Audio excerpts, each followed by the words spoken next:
Today on Shayna Shows You Stuff, we are going to make 4 loaves of bread from one simple recipe. 3 3/4 cups of warm water. 3 1/4 ounce packages of dry yeast, and we're going to whisk these together.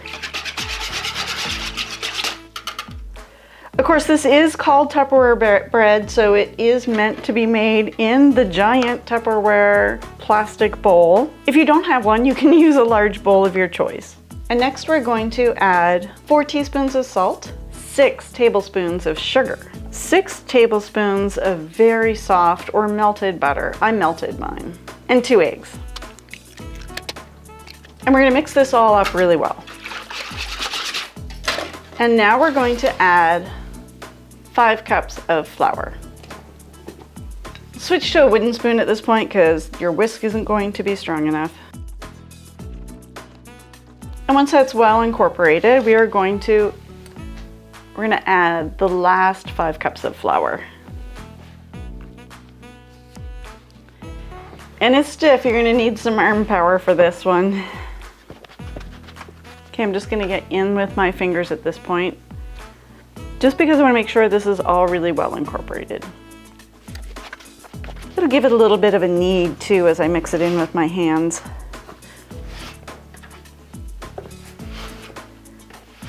The beauty of this is that your counter is not getting all messed up. With Tupperware, you can just rub the side of the bowl and it will just kind of come right off. I'm not sure if other plastic bowls do that, but these do.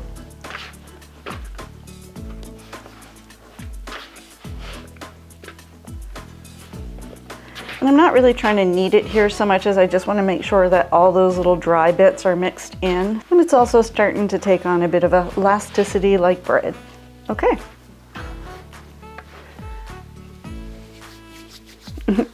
Rub my hands together to get some of the dough off. It's an easy way to get the majority of it off before you wash your hands. There we go. Now we are going to cover this. We're going to seal it completely. So once you've got it sealed, we're going to burp it. And I'm going to move the bowl and kind of lean down so the microphone can pick up the sound. So what we're going to do is we're going to simultaneously push down on the center and lift this just ever so slightly so the air can come out. Did you hear that burp? Bread is going to give off gas as it rises in here, and that was going to prevent our lid from blowing off.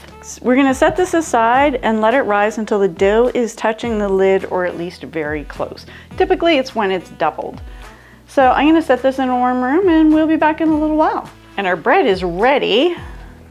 Check out how beautiful it is. It smells delicious. It really does. So I'm just going to flour my board here a little bit and set this. I'll just hold it. So I just have a tablespoon and I'm going to rub that into my board. Dump our bread out. And I'm going to divide this into 4 because this is going to make 4 loaves.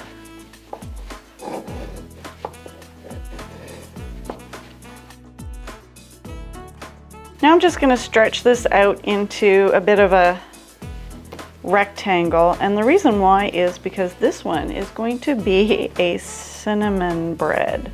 So it's going to be a little sweeter. And don't worry, this will rise again. Just kind of want to get it roughly in the same shape.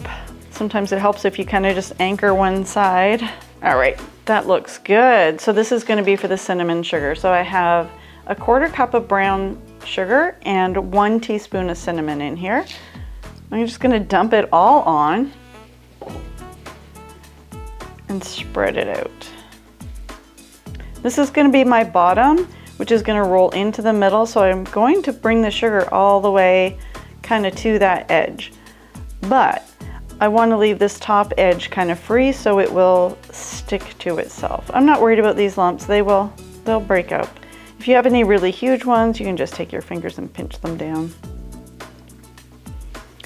All right, and we have our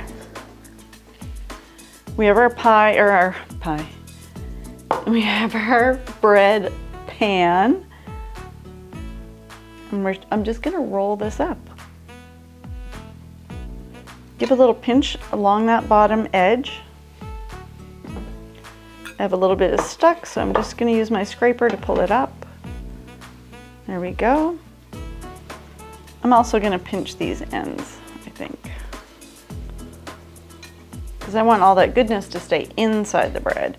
And I'm going to put this seam side down in my pan, and I'm just gonna manipulate it a little bit so that it's sort of even-ish. Okay, there's one. The next one's just going to be a regular loaf of bread. I am still going to spread it out and do what I typically do with bread, is kind of roll it this way. I see this will have a little bit of sweetness because I accidentally got some brown sugar outside of the area, and we want to make it the same thickness.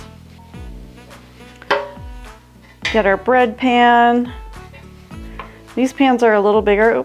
A little bit of herb from chopping herb earlier. There we go. These pans are a little bigger, so they might not rise as high as this one's going to, but they'll still be delicious. This one is going to be savory, and I'm really excited for this one. Spread our dough out.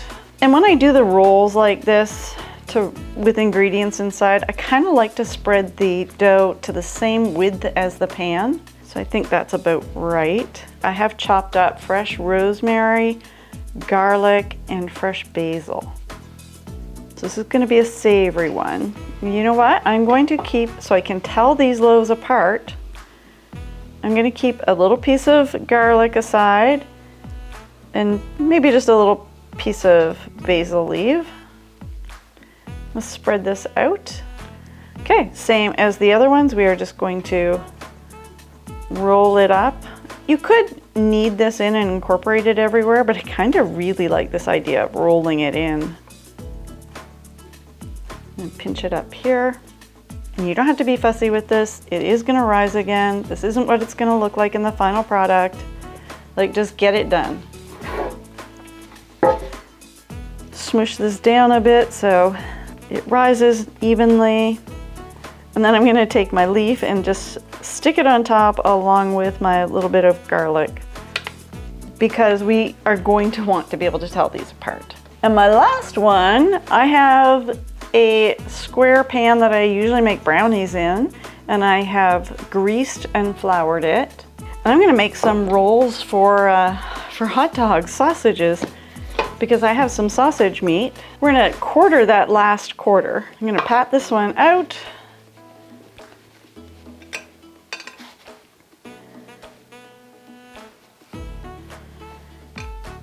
And we're just gonna kind of squish it, if you will, till it's uniform thickness and length.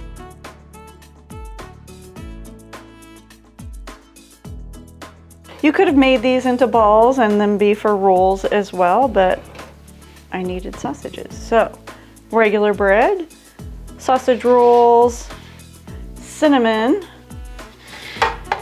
and our savory bread. Okay, so I'm just going to cover these with a damp tea towel that I've already pre-moistened. I wouldn't call it wet so much. Make sure it goes over the sides, just so our bread doesn't dry out and it rises nicely. And we're just going to let these rise for 4 hours. I will see you back.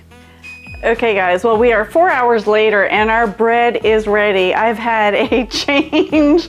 I completely forgot about the bread, and you guys need to see the rest of this process. So here it goes. Look how nice and fluffy and risen it is. Those are going to be delicious rolls. It's going to go into the oven at 350 degrees for about 50 minutes, and I will catch you back in 50 minutes. Hold on. Doesn't our bread look delicious?